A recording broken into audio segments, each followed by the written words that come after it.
In this video, we are going to learn how to add and subtract mixed numbers.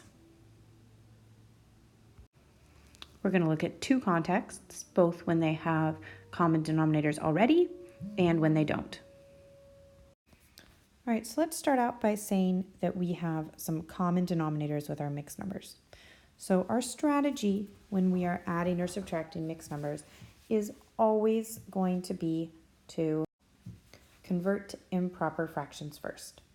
Now, I don't want to mislead you. It is possible to do this without converting to improper fractions first, but it can get tricky and it can get a little bit weird, and you have to really understand what you're doing, or you could make mistakes sometimes.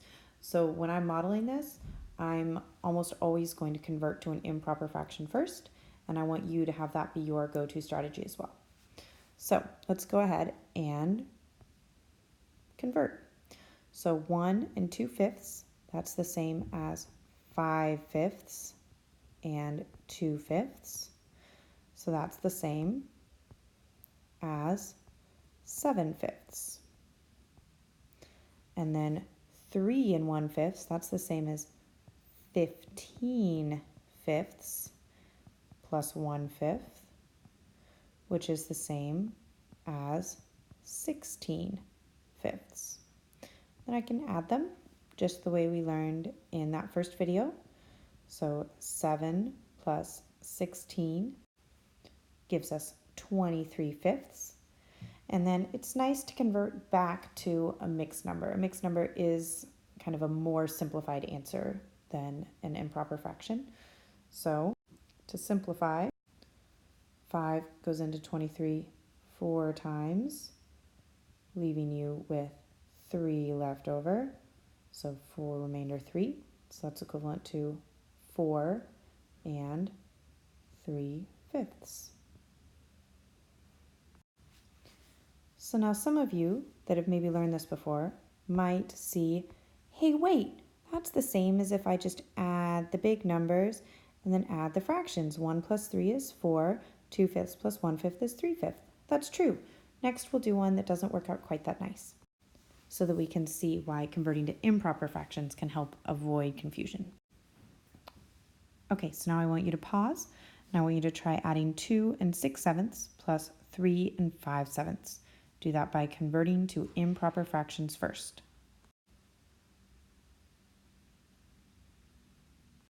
So first I convert 2 6/7 into 27, and 3 5/7 into 26/7.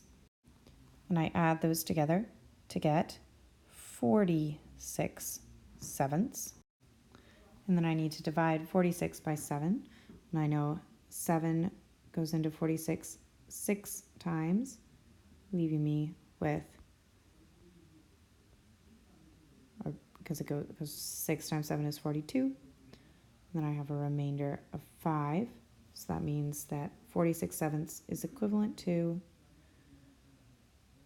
6 5/7. Just kidding. 46 minus 42 is 4. So it's 6 remainder 4, which means this is 6 4/7. And so now if you look, you'll see 2 plus 3 does not give you 6. All right, so if you can see what happened there and why this didn't follow the same pattern as the first one, that's awesome. If you don't see it, that's fine. Maybe you'll see it by the end of this unit, but for right now, always convert to improper fractions first. Okay, so now let's work on how to do this when you don't have common denominators. And the process is exactly the same, except as your first step, you need to make a common denominator. So you just have one more thing to do. So let's start by adding 5 1/2 plus 3 2/3. So first, let's convert these into our improper fractions, and then let's make a common denominator. You can do it the other order too. You can make the common denominator first if you want. It doesn't really matter. So 5 1/2 is going to become 10 halves plus 1/2, which is 11 halves.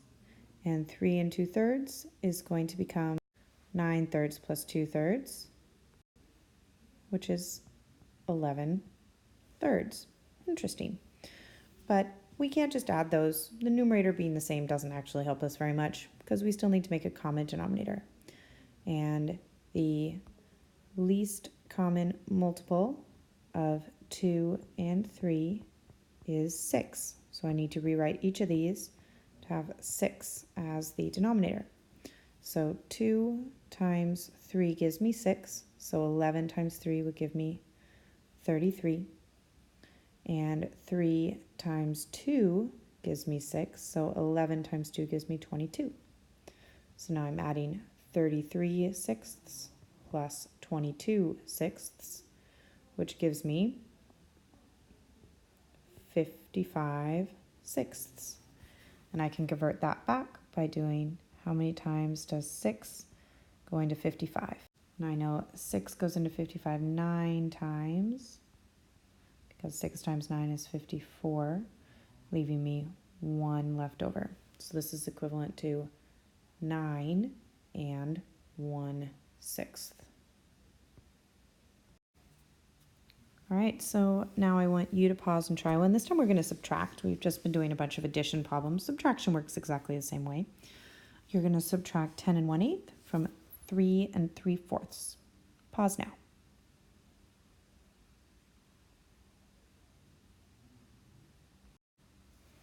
All right, so we're going to start by converting to improper fractions. So 8 and 1/10 is equivalent to 81/8. And 3 and 3/4 is equivalent to 15/4.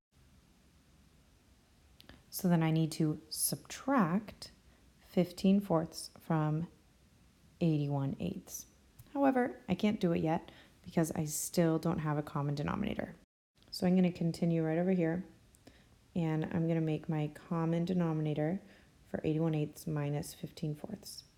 So the first step in a common denominator is finding the lowest common multiple of 8 and 4, which is 8. You can use a cake to prove that.